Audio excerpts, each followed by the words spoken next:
Welcome back to our soft skills series, Professionalism and Work Ethics.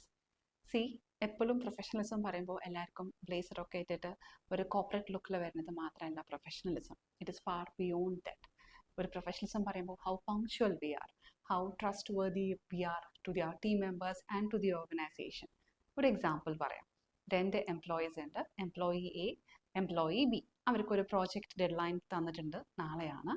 Project dead line നാളെ ആയ കാരണം തലേ ദിവസം തന്നെ എംപ്ലോയി എ അവരുടെ വർക്കൊക്കെ അസൈൻ ചെയ്തത് കറക്റ്റായിട്ട് കംപ്ലീറ്റ് ചെയ്തിട്ട് 6 o'clock അവരുടെ ഡ്യൂട്ടി കഴിഞ്ഞപ്പോൾ അവർ പുറത്ത് പോയി.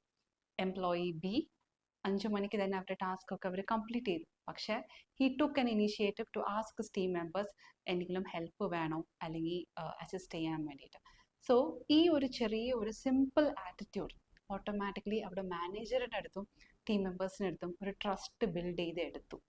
ഇപ്പോൾ പ്രൊഫഷണലിസം പറയുന്നത് നമ്മൾ എങ്ങനെയാണ് റെസ്പെക്ട്ഫുൾ ആയിട്ട് നമ്മുടെ ടീം മെമ്പേഴ്സിൻ്റെ അടുത്ത് ബിഹേവ് ചെയ്യുന്നത്, അവരുടെ എങ്ങനെയാണ് നമ്മുടെ ഇന്റർപേഴ്സണൽ സ്കിൽസ് നമുക്കൂടെ എക്സിബിറ്റ് ചെയ്യുന്നത്.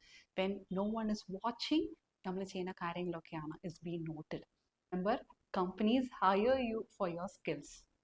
പക്ഷേ ഈ ഹയർ ചെയ്ത എംപ്ലോയേഴ്സ് നിങ്ങൾ റീറ്റെയിൻ ചെയ്തിരിക്കണമെങ്കിൽ ഡെഫിനറ്റ്ലി അത് നിങ്ങളുടെ ആറ്റിറ്റ്യൂഡും നിങ്ങളുടെ ബിഹേവിയറും മാത്രമാണ്. So kindly try to build on your professionalism and work ethics right from your college. For more videos and tips, kindly follow Learn It All. Happy learning!